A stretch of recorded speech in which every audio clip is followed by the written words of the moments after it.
My name's Peter, and this is my Super Soco.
Right, so this panel is here, that come out like so, and then this should hook.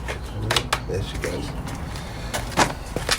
Okay, so it has like two hooks. You want to change this panel, or 3 screws, couple of tabs, sorry, tab, tab, and then you can change that panel. 1 screw,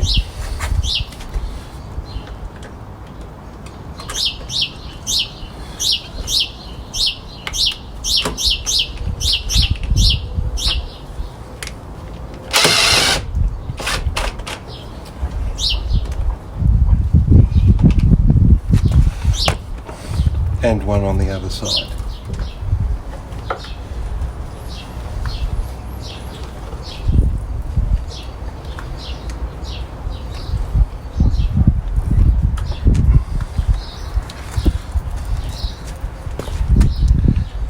Don't forget the connector, little barb, just give it a push and it will come off.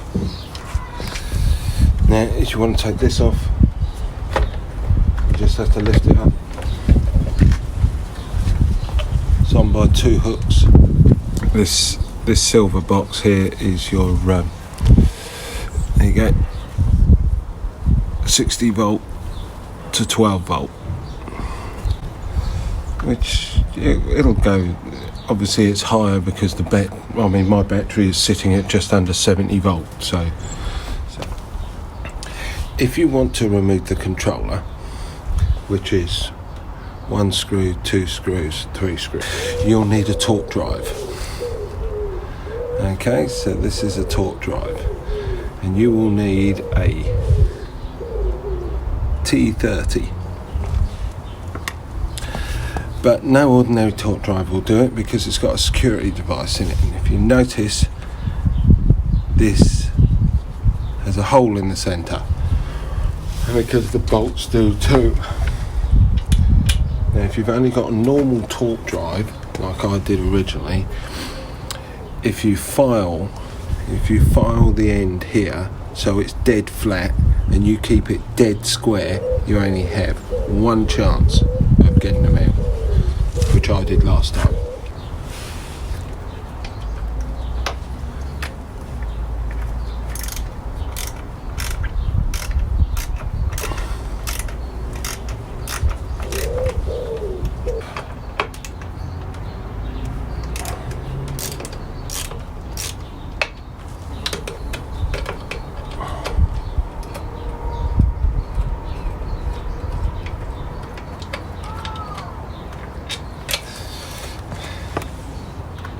You see, it has that security device, and that just pops directly inside it.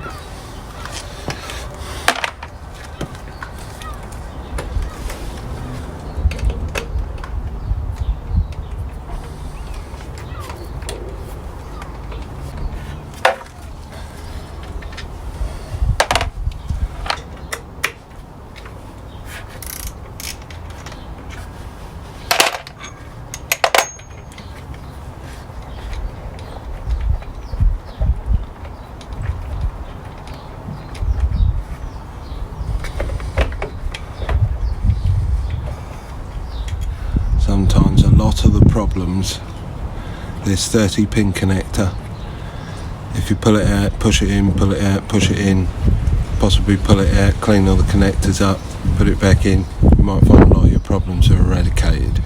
Now, if you want to change the wiring, so with mine, you can see my battery has got the XT60 connector coming out. It's got big thick cable coming all the way out, right the way into the circuit breaker. The original wiring is disconnected from the original lead. That's disconnected from this lead, and also disconnected from the circuit breaker.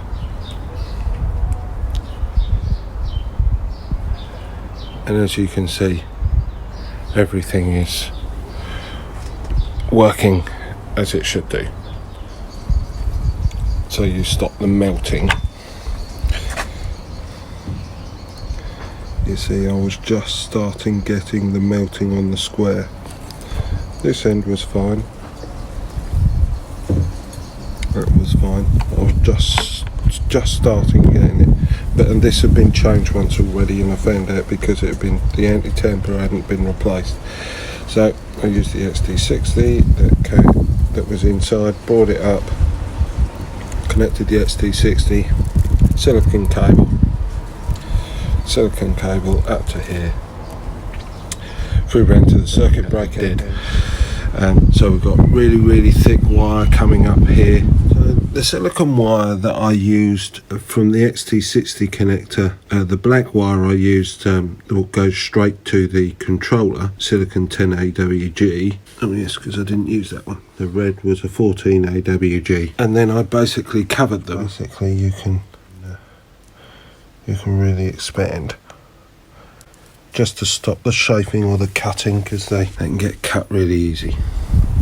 And then we got two wires coming down. One goes into the loom, feeds the 12 volts, and then goes off to the controller. Yeah, so the cable from the battery, which you can see it hanging down here, comes up, threads round the back here, look down here, and then comes up and feeds into the battery circuit breaker. And then the two cables, a cable that isn't sheathed goes into the wiring loom, goes off 60 volt to 12 volt converter, and then goes on. I've brought it out with my cable, come out here, goes through here, and you can see it follows its way all the way through to the controller, cable tied to the wiring loom,